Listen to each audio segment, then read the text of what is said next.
말씀으로 이 저녁에 모이신 여러분에게 우리 주 예수 그리스도와 의 은혜와 평강이 충만히 임할 수 있기를 축복합니다.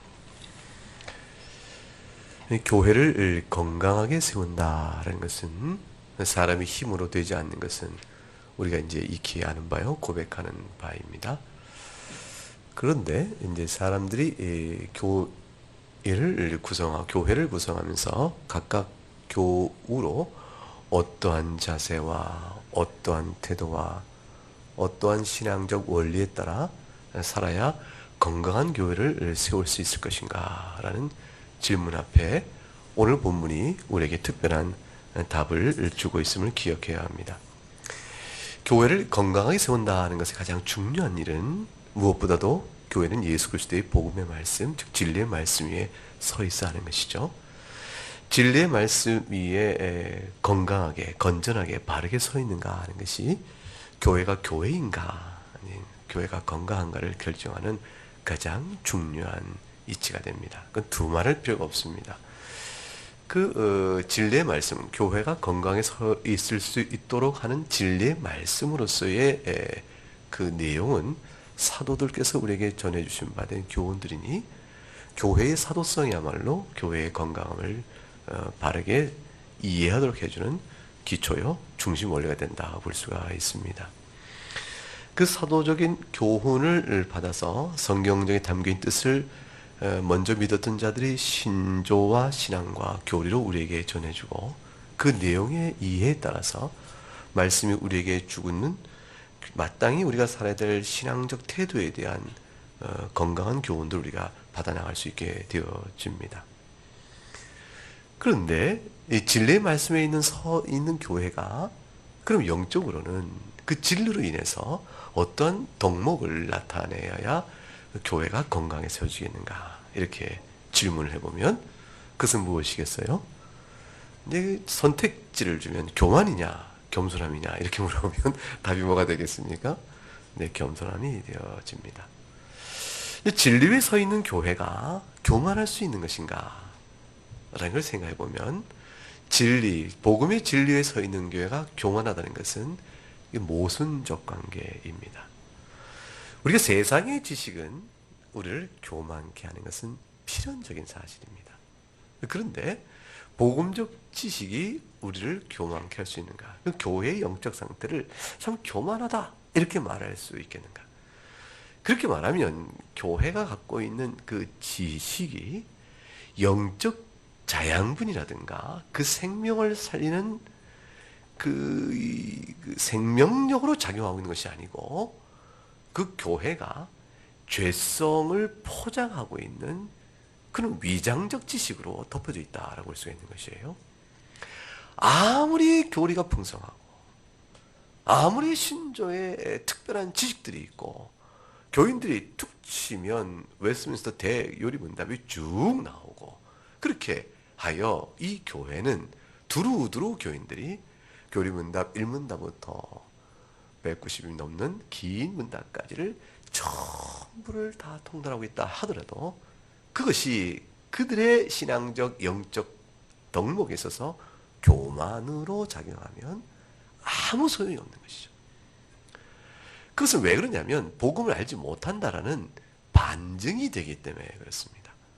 성경을 창세기부터 계시록까지 잘 이해하고 있다 할지라도, 그래서 맥주인 성경을 부지런히 읽어서 상당한 지식을 갖고 있다 할지라도 그것이 그에게 있어서 교만으로 드러나고 있다면 그의 맥주인 성경 읽기표를 통한 날마다 있는 그 신앙의 습관이 그에게는 영적으로 양분을 제공하지 못하는 것이요 거칠에 불과하게 된다라는 것이에요. 기본적으로 불가능합니다. 하나님의 말씀에 참된 진리 위에 서 있는 교회가 교만하다 그러면 병들어 있다라는 것을 의미하는 것이지, 그것이 정상적이다라는 것이 결코 아닌 것을 깊이 깨달아야 합니다. 이것이 교회가 건강한 교회로 세워지려면 라는 질문 앞에 우리는 진리 가운데 서야 합니다 라는 말에 모두가 박수치고 동의한다 할지라도 그러나 그것을 쉽게 동의하죠. 이상하게도 진리 가운데 하나가 되어야 하고 진리를 바르게 알아야 합니다. 이 사실은 모든 성도가 이의 없이 총론적으로 동의할 수 있지만 그 말씀이 우리의 생활과 교훈이 되어져 생활 속에 교훈이 되어져서 하나하나 강론적으로 우리에게 주는 교훈이 뭔가를 받아 거기서 경책을 받고 거기서 우리 행동을 교정하고 그래서 하나님 앞에 바로 서가는 모습으로 나와야 한다라는 이의 영적 양분을 먹고 자라가는 과정의 부분에 있어서는 실로 모든 교우들이 쉽게 동의하고 실행하지 못하는 일들을 많이 보게 되어지죠. 하나님께서 우리에게 지혜와 명철을 말씀을 통해서 주시고 그 말씀은 우리를 근본적으로 겸손케 할 수밖에 없는 까닭은 하나님을 우리에게 말해주잖아요. 하나님에서 알고 난 다음에 그 하나님 앞에서는 우리들이 얼마나 비참하며 아무것도 아닌 존재요. 이 코끝에 여기 생명이 달린 자라. 그러니 숨이 잠깐 멈추면 그냥 썩어버린 육체를 갖고 있는 자들이라. 아무것도 아니죠. 우리가 인생 살면서 큰일 도모한다 해야 그 도모의 힘이란 것도 자신이 잠깐 있다 쓰러지고 나면 누가 가져갈는지 아무것도 모르는 것. 이게 전도서에서 헛되고 헛되다 말한 것에 불과한 존재들입니다. 죄 중에 있는 비참한 존재들이요 인생을 살아가면 왜 이렇게 인생이 슬픈지 주변에 보는 것마다 다 슬픈 거예요. 안 됐고 살아가는 인생 속에서 밝게 웃고 깔깔대고 웃고 있는 젊은 아이들, 저 중고등학교 다니는 그 아이들을 보면 그냥 웃잖아요. 그냥 웃는 웃음 속에 얼마나 명랑성이 그 마음에 있어요. 그래도 인생을 살아본 사람이 볼 때는 그 아이 인생이 처음부터 끝까지 둥 떠다 보이면서 힘든 인생 살겠다를 아는 거죠. 그 모든 속에서 인간이 연약함을 말씀을 우리에게 끊임없이 깨우치게 합니다. 끊임없이. 잠시도 우리의 무엇을 자랑하고 우리가 가진 무엇 때문에 우리가 힘있게 사는 것처럼 교만한 듯 하나님 없이 살 것처럼 그렇게 우리를 놔두지 않는 것이 말씀이라는 것이죠. 그리고 죄의 비참함을 잘 알게 하잖아요. 도무지 우리가 말지 못하다는 것을 자꾸 깨닫게 하고 하나님의 도움이 없다면 내가 믿음 생활, 기도, 말씀 읽는 것, 찬송, 주일에 교회를 나오고 기타 교회 제반 집회에 참석해 나가는 열심 이 모든 것도 불가능할 뿐만 아니라 근본적으로 회개 자체가 불가능하다는 것을 알지 않습니까? 말씀을 통해 보게 되면 따라서 우리는 이와 같은 사실된 각성이 우리 안에 늘 들어오기 때문에 교만하다는 것은 신앙적 지식과는 이게 도무지 같이 갈 수가 없는 것입니다. 상극관계라고 할 수 있어요. 어둠과 빛처럼 함께 갈 수가 없는 영적 정서입니다. 만약 그럼에도 불구하고 신자인데 분명히 신자인데 교만하다면 그건 무엇 때문인 것이죠? 성령의 은혜를 좋게 받고 있지 못한 것이요. 말씀 앞에서는 기본적 원리에서 이탈되어 있는 죄된 부분의 연약성 때문인 것이에요. 더더구나 이런 사실을 알게 되면 교회 생활 자체가 겸손해지게 되어 있습니다. 교회 생활 속에서 방종한 신자라는 것은 그가 얼마나 하나님의 지식 앞에서 연약하며 무식하며 무지하며 도무지 말씀에 깨우침을 받을 만한 순전하고 부드러우시며 못 갖고 있는가에 대한 증거를 보이고 있는 것이에요. 본래 성정이 그러니까 밖에서 생활할 때 우리가 이런저런 생활 내용 속에서 신자답지 못한 모습이 나올 수 있다 치더라도 하물며 그런 연약성을 자신이 연약성이라 생각지 않고 본래 할 수 있는 자연적 성정의 기질로 그를 이해한 채 하나님의 진리가 가르쳐지고 하나님의 말씀의 권위 앞에 엄숙히 통치를 받아 나가는 이 기관으로서의 교회에 속해 있으면서 불구하고 그 교회 안에서 제반 봉사나 여러 가지 활동을 하면서 거친 성정과 교만한 상태를 작동하여 다른 성도에게 해를 주거나 상처를 주거나 교회 질서를 어지럽힌다면 이야말로 이해하기 곤란한 성도의 태도라 볼 수가 있는 겁니다. 개인이 개인 경건 안에서 말씀을 보고 살아갈 때도 삶의 제 영역 속에서 실로 합당한가? 하나님 나라가 그 안에 있는가? 이렇게 물어볼 수 있는데 하물며 교회란 기관 안에서 그렇게 된다면 이건 말할 수 없는 일이라는 것이죠. 성도는 하나님의 교회를 실로 두렵고 존중하는 마음을 늘 가져야 합니다. 왜냐하면 하나님의 교회는 예수 그리스도의 몸이라 되어 있잖아요. 이 그리스도의 몸이라니까요. 그러니까 그리스도의 몸을 우리가 직접 지금 경험하고 알고 살고 있고 만지고 있는 것이에요. 누구를 통해서? 교회의 재반 활동과 사역이요. 거기서 만나는 교우 간의 질서를 통해서 우린 그리스도의 몸을 만지고 보고 아는 경험을 갖게 되는 겁니다. 그리스도를 섬긴다는 것은 아주 추상적이고 관념적으로 있는 것이 아니고 구체적인 현실 속에서 교회 안에서 경험되어지고 배우고 나가져야 합니다.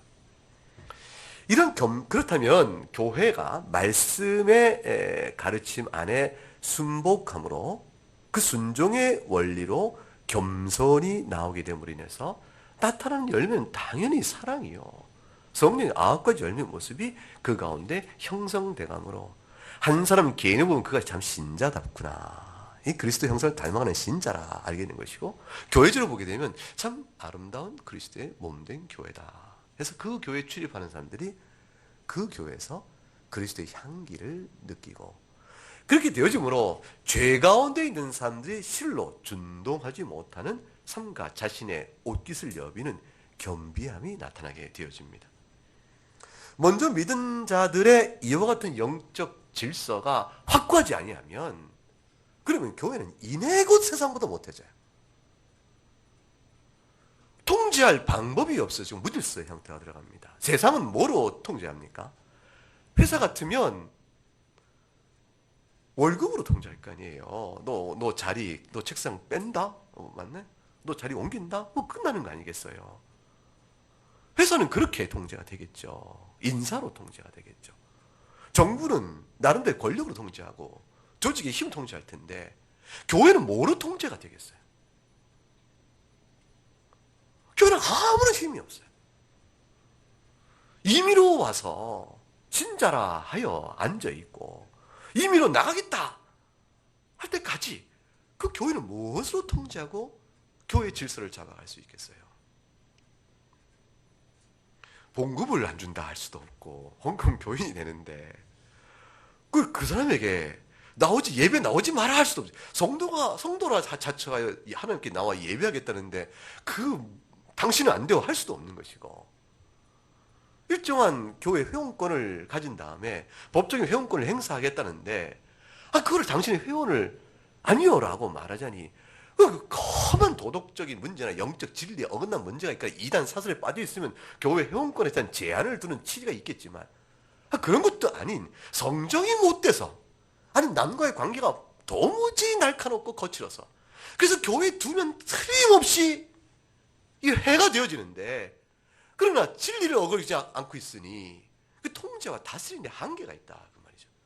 어떻게 그분들을 다스려서 교회를 하나님의 교회로 아름다운 진리의 덕목이 서 있는 교회로 세워가는데 도움을 줄 수 있을 것인가?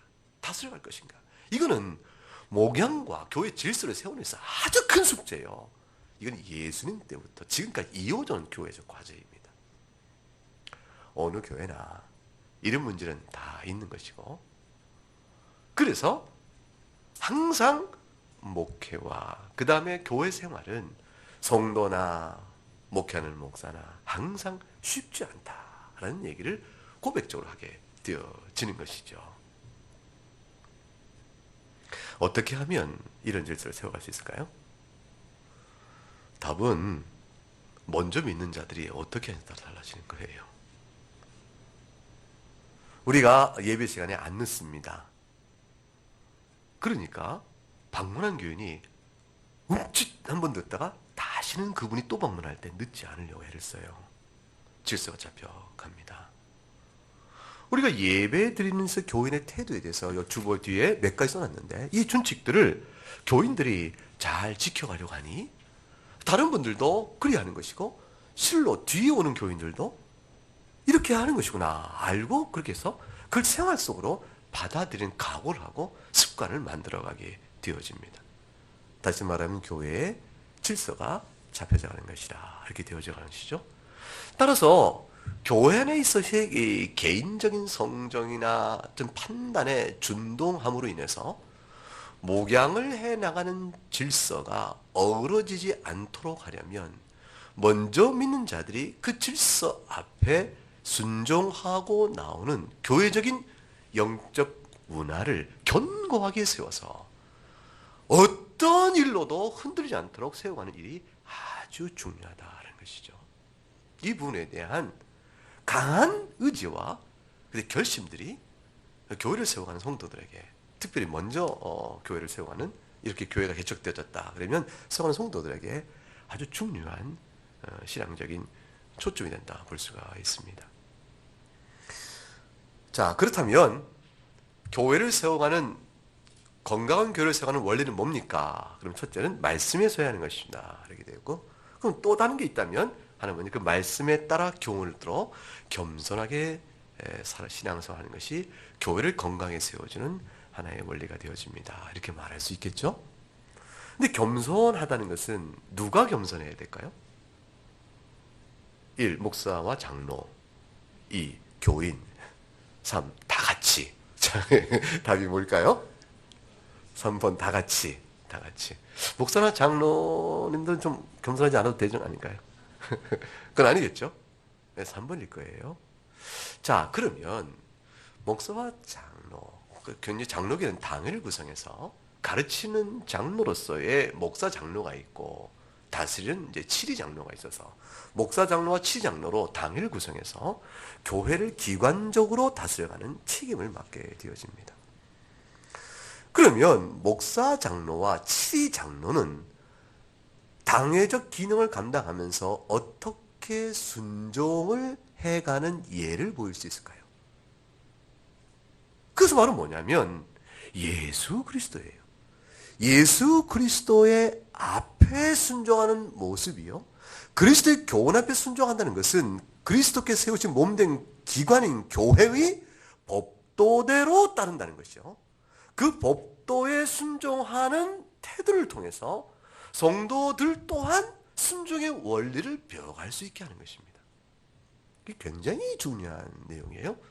그래서 목회하는 말씀을 가르치는 목사 장로나 치리 장로가 임의적으로 행동을 해가게 되어지면 그것을 방자히 행하는 것이 되어져서 교회 기관으로서의 교회 법도의 치리 법도에 어긋나게 행동하니 그것은 주께서 그에게 목양으로 맡기신 권한의 한계를 넘어서는 월권적 행위를 하게 되는 것이죠. 그것은 예수 그리스도의 교훈 앞에 순종치 않는 게 되어지므로 즉 교우들이 교회 질서 앞에 순종치 않아야 될 하나의 잘못된 사례와 본을 보여주는 치명적 문제를 낳게 되어지는 것입니다. 그래서 목사 장로와 치리 장로가 이 일에 겸손히 순종하는 본을 보이지 못하면 교우들은 마음에 담대함이 생기지 않는 것이에요. 교회를 임의로 할 수 있겠다. 꼭 그렇게 되는 것이 맞느냐라는 교회의 합당한 치리 법도에 순종치 않아도 되는 그런 담대함을 마음속에서 이렇게 스물스물 갖게 되어지는 일이 벌어지는 것이죠. 그러면 어떻게 해야 되는 것인가? 목사 장로와 치리 장로가 해야 될 일은 무엇인가? 그것이 바로 우리가 베드로전서 5장 1절에서 4절까지 지난주에 살펴본 바의 내용이었어요. 억지로 하지 말고 무엇을 따라해라? 하나님 뜻을 따라서 자원한 대로 하라. 소명을 따라해야 한다. 더러운 이득이 목표면 안 된다. 기꺼이 언제라도 행할 준비를 갖춰라. 맡은 자들에게 주장하는 자세를 갖지 말고 약물의 본이더라. 그래서 목자장이신 예수 그리스도께서 나타날 때 영광의 관을 얻을 것을 소망되게 바라며 행하라. 오직 기준은 목자장이죠. 이 모든 것을 즉 예수 그리스도를 생각하며 장로가 교회를 세우고 다스리는 주님의 교훈에 따라 순종하고 겸손히 행하게 되어지면 그 같은 원리에 따라, 동일한 원리에 따라 성도들이 해야 될 일들이 있으니 이 일들이 바로 오늘 읽었던 본문의 5절, 6절, 7절에서 교훈하는 바인 것입니다. 첫째, 5절에 뭐라고 되어 있죠? 장로들에게 어떻게 순종하고, 누구를 가리켜서 그랬어요? 젊은 자들아. 젊은 자들아. 그러니까 여러분 혹 젊은 자들의 나이를 계산해서 나는 이 나이 해당이 안 되니까 괜찮다, 이렇게 생각하면 되겠어요? 안 되겠어요? 이게 안 됩니다. 교인 대표로 이 젊은 자들아 이렇게 얘기하고 있지만 그건 권위 아래에 있는 자들을 가리켜서 말하는 것이죠. 대체로 교회적 권위가 나이 든 분들에게 되어지는 형태였던 일에 비추어 젊은 자들아 상대적으로 말하고 있지만 결국은 권위 아래 있어야 될 자들을 총괄적으로 말한다 생각하고 듣는 것이 좋겠습니다. 이 왜 그 가운데서, 권위 아래 있는 사람들 가운데서 왜 젊은 자들 특별히 뽑았을까요? 이것은 지금 말하고 있는 초점이 세워진 교회 기관에서의 질서를 이야기할 때에 이 권위를 부여받고 세워진 질서 아래서 이 질서를 어그리틀 수 있는 가장 위험성이 사실 젊은 자이겠다라고 하나의 예를 들어 표준으로 삼았기 때문에 그런 것이죠. 젊은 자들이란 새로운 것을 좋아하는 사람들이에요. 그리고 이전에 해왔던 것들은 왜 그렇게 해야 되는가? 라는 이유를 묻고 자신이 납득이 안 되면 그럴 필요 없을 것 같은데? 라고 저항의식을 갖는 사람들이죠. 이게 새로운 것과 고전적이고 전통적인 것에 대하여 왜? 라고 묻고 꼭 그래야 되는가? 라고 묻고 그럴 필요가 뭐 있는가? 이래도 잘 수 있지 않은가? 라는 식의 자기의 임의적 판단에 따라서 자신이 만족한 답을 얻기 전까지는 그 원인을 인정하지 않는 기본적 태도를 가질 수 있다는 것이죠. 이것이 요즘에 혁신과 새로운 것을 좋아하고 그래야만 살아남다라고 하기 때문에 일부러 좀 이상해져 봐라. 어떤 광고에 그게 나왔어요. 이상하라. 그래서 제가 오다 보면 길에 큰 광고, 건물 위에 광고인데 이상해라, 암치도 않다 이렇게 나오는 그 광고를 봤어요. 별난 광고가 있다 했더니 그게 뭐냐면 사고의 혁신을 나타내는 광고인가 봐요. 진리는 혁신되는 것이 아니고 배워 익히는 것이에요. 배워 익히는 것이죠. 구태와 잘못된 관행과 전통들은 말씀에 비추어 개혁되어야 하니까 새로워져야겠다는 것은 성경에 비추어 옳은가를 판단하여 잘못된 것을 분별할 때 새로움이 답이 될 수가 있는 것이죠. 그러나 성경적 교훈에 일치된 형태로 되는 것은 그것은 순종할 배움으로 인해서 성장하는 것이 옳은 것이라는 것이에요. 그래서 신앙을 새롭게 배우는 이들인가 또는 새로 가입한 교인들 또는 권위의 질서 아래 있어야 할 젊은 자들이라고 대표되는 모든 사람들에게 특별히 순종하라 라고 말합니다.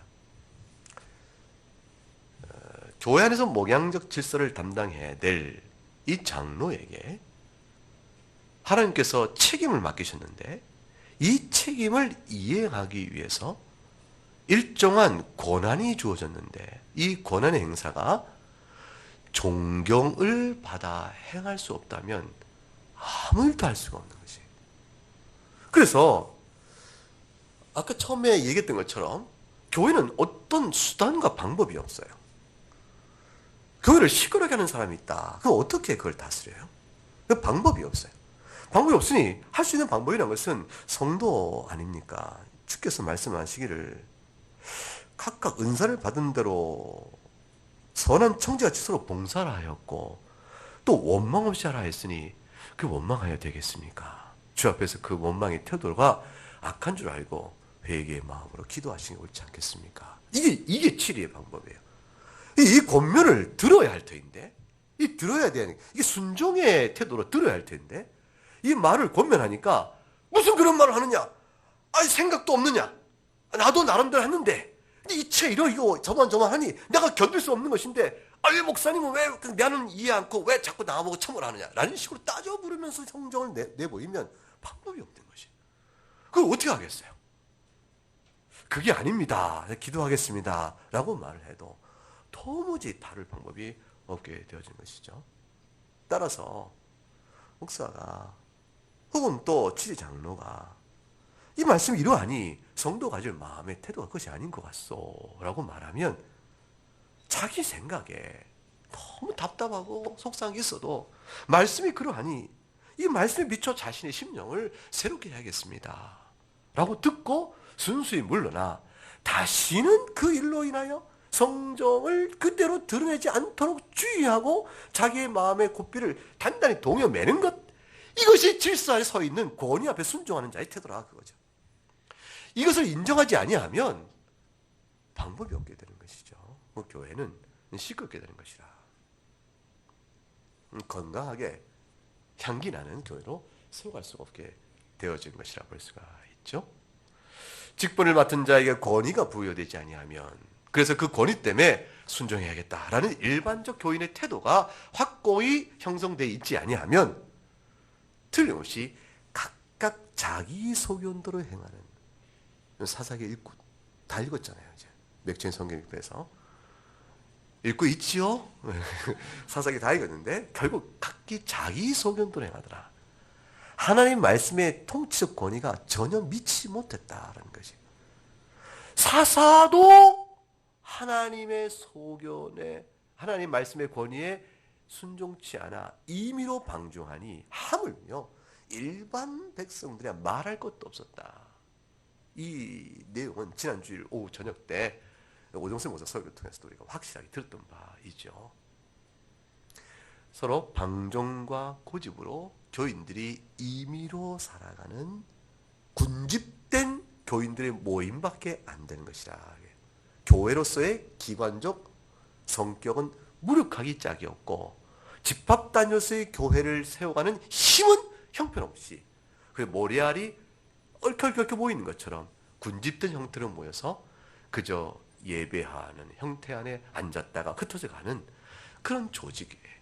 조직성이 약한 것이죠. 그러한 일에 불과하게 되어진다. 그러면 고난에 대비하라. 베드로 사도가 그토록 안타깝게 지금 서고는 영적 상황 속에서 고난에 대비하라 라고 당부하는 이 교회적 모습을 도대체 어떻게 갖추어요? 어떻게 대비할 수 있겠어요? 그래서 5절에 이와 같이 장도 순종하고 그 다음에 다 서로 뭐라고 했죠? 겸손으로 허리를 동이라. 겸손으로 허리를 동이라 라는 이 말씀은 쉽지 않다라는 것이죠. 이 허리를 동이려는 것이 얼마나 어려워요? 허리를 단단히 겸손으로 동이고 종의 자세로 일꾼이 일을 하기 위해서 허리를 단단히 메고 전투를 하기 위해서 병사가 단단히 허리를 동이듯이 그 단단히 동이라는 건 신앙적 자세가 띠를 두려워하는데 그 띠의 두려움이 겸손이라. 그것이라. 자, 그렇게 되는 일은 한 사람의 개인을 바라보는 것이 아니에요. 아무개 목사라는 또 아무개 장로다라는 그 개인의 본격을 보는 것이 아니고 하나님이 세우신 기관적 질서를 보니까 주님을 바라보고 순종하는 것이에요. 그러니까 주님이 가운데 있는 거죠. 주님의 몸이니까. 그러면 이 장로는 주님을 바라보고 주님의 기관 안에 질서 아래 자신의 책임을 다하기 위해서 주님 앞에 순종하는 마음으로 겸손히 해야 되는 것이고, 따라서 교인들은 또한 세워진 질서 안에서 주님을 바라보고 이 질서 세우시니까 주님이시므로 교인으로서 또한 주님 앞에 순종함으로 이 질서 안에 순종이 이루어지는 것이고 모두가 주님 때문에 되어지는 것이죠. 이것은 성도의 교회 생활 원리뿐 아니라 모든 생활 원리가 다 같아요. 부부 생활의 원리도 마찬가지다 이거죠. 남편이 가정의 머리라 돼 있는데 남편이 영 시원치 않아요. 이 사람 하자는데 했다간 딱 망하기 쉬워요. 영적으로 망해요. 먹고 사는 것도 문제가 생기구나. 뭐 도대체 자식 양육 부분 모든 부분이 다 엉망이 되게 생각해요. 그래도 머리라는 것 때문에 항상 읽을 때마다 아이 주님 머리 치원 참 시원찮습니다. 늘 그 생각이 떠나지 않는 그런 머리예요. 그래서 도무지 순종할 수 없는 머리. 그게 내 남편이요? 이럴 수 있다 그 말이죠. 어떻게 순종하겠어요? 그 반대로 볼 때도 마찬가지다 그 말이죠. 어떻게? 근데 그 가운데 가정의 질서를 세우는 이 원리는 남편, 아내면 아내의 인격적 성숙도와 지혜로움과 됨됨이의 뛰어남과 그래서 나보다 당신 뛰어나니 당신 내 머리요 이렇게 되는 관계로 되는 것이 아니에요. 남편이라는 위치 때문에 아내는 아내 위치 때문에 그 관계 질서 속에서 주님이 세우신 부부의 원리가 있으니 주님이 세우신 원리 때문에 그리스도 앞에 순종함으로 그래서 남편은 머리가 되어지고 그 순종함으로 아내는 그 머리된 남편의 권위를 존중하며 가정의 질서를 복되게 이끌어가는 그런 행복을 누리게 되어지는 것이라 되는 것이죠.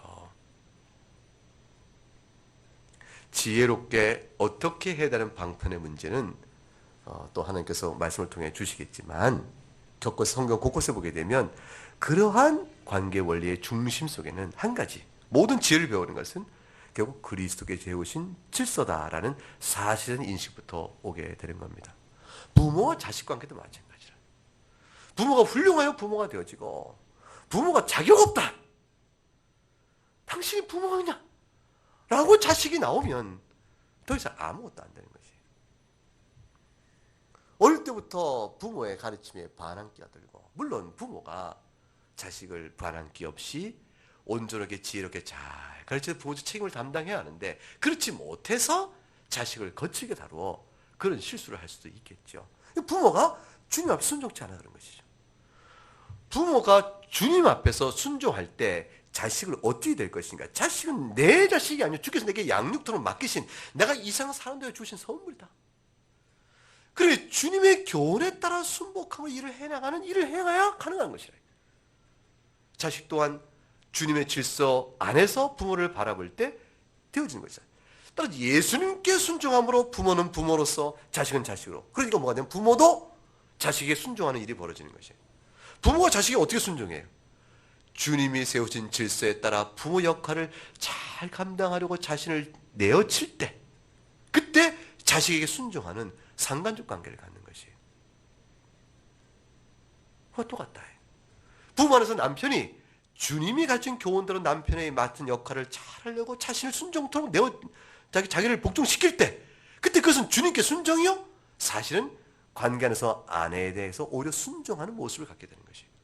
교회 안에서 장로가 하나님의 교훈 앞에서 질서대로 순종하고자 할 때 그 순종은 곧 주님께 대한 순종이지만 바로 교우들을 향한 순종의 태도로 나오게 된 것과 똑같다 그 말이에요.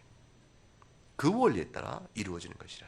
그러므로 겸손으로 허리를 동이고 억제하고 자신의 저항심리와 자기 옳다라는 자기 의의 마음을 억제하는 마음이 참으로 중요하다.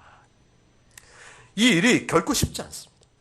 부편 본성상 우리에겐 참으로 어려운 일이기 때문에 5절 말씀에 하반절에 이렇게 되어 있죠. 허리를 동이라. 그 다음에 뭐라고 되어 있죠? 하나님은 교만한 자를 대적하시되 겸손한 자들에게는 은혜를 주시느니라 되어 있습니다. 하나님께서 누구를 대적해요? 교만한 자를 대적합니다. 이거 정말 무서운 일이에요. 하나님께서 우리를 대적하면 끝이에요. 하나님이 나를 원수 삼으면 어떡할 거예요? 여러분 이제 그 에스더서에 보게 되면 모르드게가 하만에게 절을 안 하니까 하만이 너무 신경질난 거죠. 그래서 모르드게를 죽이려 작정한 거예요. 그리고 하만이 자기 총리주의가 오르니까 기고만장했죠. 하나님의 섭리가 자기가 믿는 신의 섭리에 자기는 이렇게 높아짐을 되었으니 모르드게 따위가 자기가 어쩌겠어요? 그래서 그를 죽이기로 하고 자기 집에 큰 아내와 스요론자의 말을 들어서 어떻게 장대를 높이 들고 거기 달아 죽이려고 생각했잖아요. 그러다가 어떤 일이 벌어져요? 결국은 자신이 당하게 된 상황으로 벌어지게 되어지는데 임금이 물은 거죠. 누가 내가 종기 기억의 자를 내가 어떻게 하면 되면 좋으냐 했더니 임금 왕의 의복을 입히고 왕의 말을 타게 하면서 다니게 하면서 왕이 종기의 자를 이렇게 대접한다 하고 예치가 없어서 가장 왕이 총회는 자를 앞서 세우셔서 자기가 이제 그 모르드게의 높임을 앞서 행하는 일을 하게 된 수치를 경험하게 된 거죠. 그를 감당치 못해서 이 하만이 집에 와서 아내에게 말하지 않습니까? 내가 이 일을 당했다. 이게 도대체 말이야. 내가 미치고 뭐 견딜 수 없다고 막 말하자. 그때 아내와 그 말을 듣는 그 집안의 지혜로운 사람이 이렇게 말합니다. 당시 모르드게 앞에 무릎을 꿇었으니 이제 그에게 맞설 수 없을 것이요. 당신은 틀림없이 망할 것이요. 모르드게 유대인이요.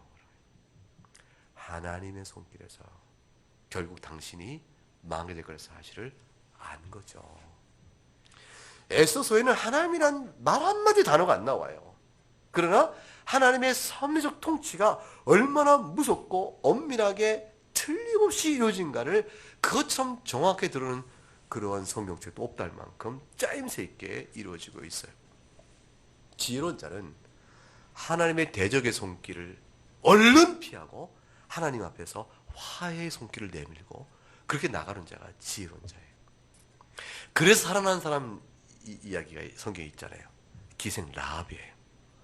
기생 라합이 가나안 땅을 정복해 오는 이스라엘 백성의 소문을 듣자 한 가지 분명히 깨닫는 게 있어요.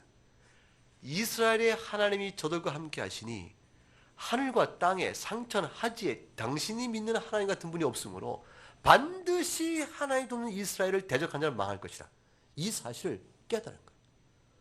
그래서 라합은 자기 동족을 버리는 거예요.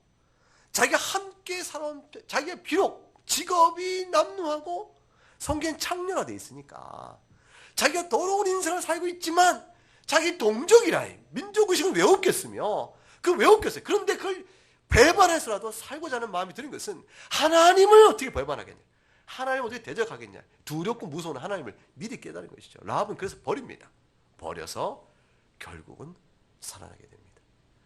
다윗이 사울을 죽일 절호의 기회가 있지만 죽이지 못하는 까닭은 뭐냐면 하나님 앞에 대적자 쓸 수가 없기 때문이에요. 여호와께서 기름 부은 자를 내가 어찌 죽이겠는고. 다윗의 부하는 하나님이 당신에게 준 기회요. 그러나 다윗의 해석은 달랐죠. 하나님이 내게 준 기회라 하여 하나님의 기름 부은 자를 죽이면 하나님 이름을 빙자해 내가 하나님을 대적하는 게 되는데 어찌 그럴 수 있겠는가. 결국 그 절호의 찬스를 포기합니다. 그리고 서요. 다윗의 마음속에는 오직 하나님 한 분만을 바라보고 있는 것이죠. 하나님 한 분만을 바라보는 것이에요. 교회에서 방종한 사람은 그 하나님을 바라보는 신앙이 없는 거예요. 그 하나님을 두려워하는 마음이 뒤틀려져 있는 것이. 그래서 교회 신앙이 방종하다. 하나님께서 교만한 자를 물리치고 겸손한 자에게 은혜를 준다라는 이 말은 성경 여기저기 다 인용이 되어져요. 야고보서에서도 하나님께서 교만한 자를 물리치고 겸손한 자에게 은혜를 준다 했으니 야고보 4장 7절에 그러즉 너희는 하나님께 복종할지어다. 그리고 그 다음에 이어진 말이 뭐냐면 마귀를 대적하라 해요. 그러니까 둘 중에 하나라는 것이죠. 하나님과 화목하면 마귀를 대적하는 것이요. 하나님을 대적하면 하나님께 불순종하면 마귀와 하나가 되는 것인데 결국 하나님은 교만한 자를 물리치니 교만한 자의 대표가 누구예요? 마귀예요. 그러니 우리 마음 성정상 타고난 본성상 교만한 이 마음이 본래 마귀 친화적이라. 마귀 친화적인 마음을 말씀의 진리로 성령의 은혜를 입어 겸손한 마음으로 바꿔 나가지 아니하면 아니 된다. 근데 겸손함이라는 것은 혼자 나오는 덕목이 아니에요. 겸손은 혼자 동굴에서 내가 오늘 산기도 갔다. 동굴에서 내가 주여 기도하면서 내가 겸손함을 이루었다. 그렇게 되는 덕목이 아니에요. 겸손은 항상 관계적인 것이다. 관계적이기 때문에 겸손하다라는 것은 혼자 겸손함을 아무리 말해도 소용이 없는 것이 다른 사람과의 관계성 안에서 겸손함의 덕목이 드러나고 증명되어야만 되는 것이에요.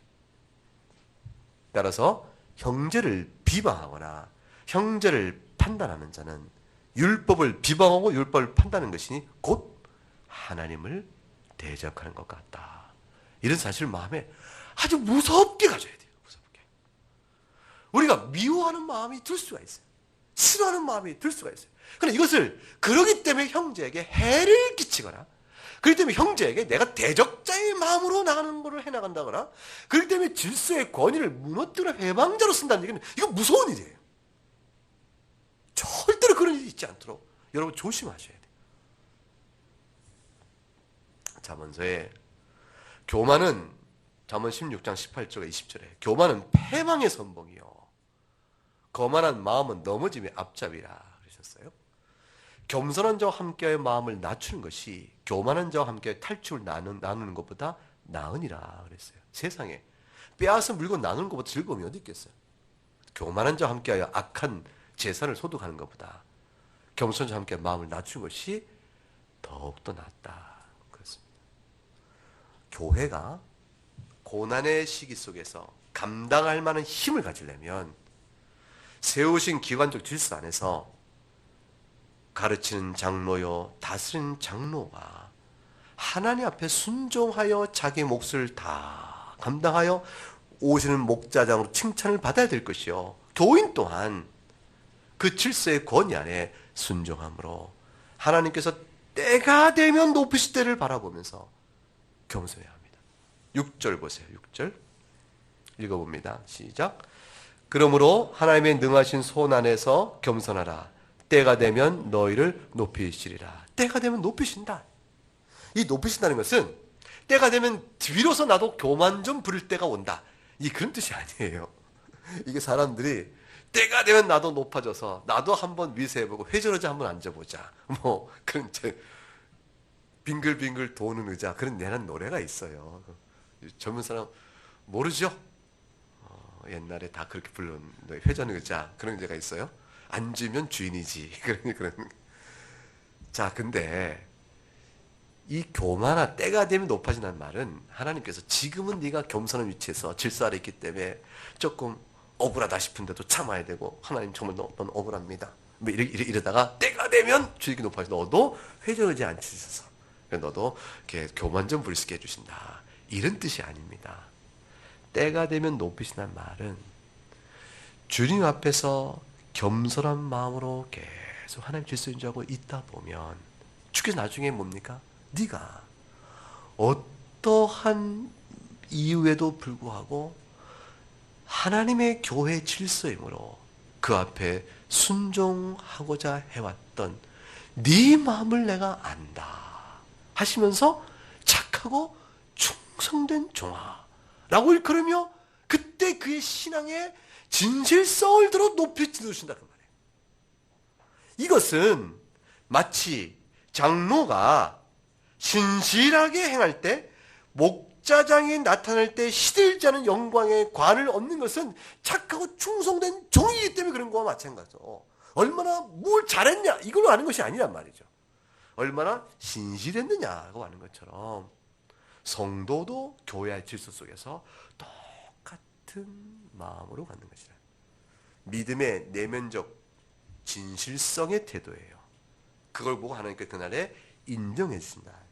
주님이 인정하시면 높아지는 것이 달리 높아지는 게 어디 있어요? 주께서 인정해 주실 때가 온다. 그러니 눈물의 기도요, 탄식의 기도가 있어서 하나님 이 나라의 교회가 어찌 이렇고 내 교회가 어찌 이렇습니까? 라고 탄식할 때가 있다 그 말이에요. 이스라엘을 놓고 탄식한 수많은 사람들의 눈물의 기도가 있었고 다 있었죠. 그럴 때 어찌할 도리가 없어서 눈물로 탄식하고 기도할 때 그 기도를 들으신다 그 말이에요. 듣고 주님께서 애타는 마음 속에 질서 안에서 주 앞에 눈물로 기도했던 마음을 들어주시고 높여주신다. 인정하고 알아주신다 그 말이에요. 제발 인간적인 염려하지 마라. 그게 7절이에요. 7절 읽어볼까요? 너희 염려를 다 주께 맡기라. 이는 그가 너희를 돌보심이라 했어요. 인간적인 염려 때문에 이거 내가 안 하면 안 돼 라고 말해서 그래서 하나님 제가 겸손하게 질서 안에 있을 수 없습니다. 이건요 안 됩니다 라고 말함으로 거슬려 나서지 마라 그 말이죠. 염려를 다 주께 맡기라.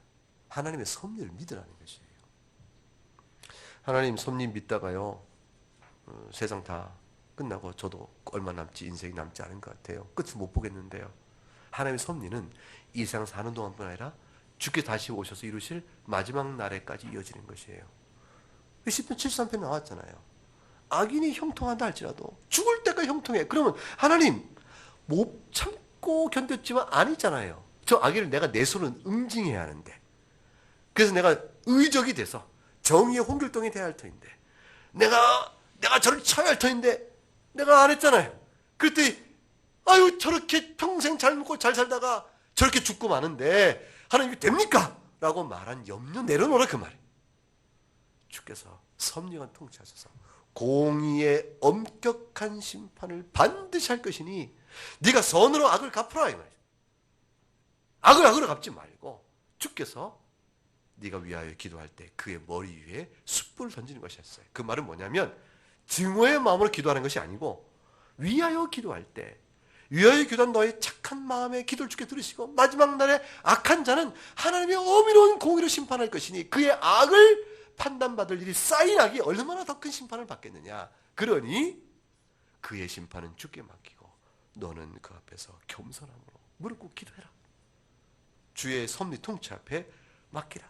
너를 하나님이 돌보실 것이라. 중요한 그 말이에요. 7절에 너희 염려를 너와 주께 맡기라. 하나님이 너희를 돌보실 것이라. 눈동자처럼 지키신다 그 말이죠. 시편 37편이 굉장히 유명한, 그러니까 이 지금 말한 이 내용과 관련돼서는 두 개 시편이 유명한데 하나는 73편이요. 그걸 바꿔서 하나는 37편입니다. 여러분 그걸 기억하시면 좋아요. 시편 37편 한번 볼까요?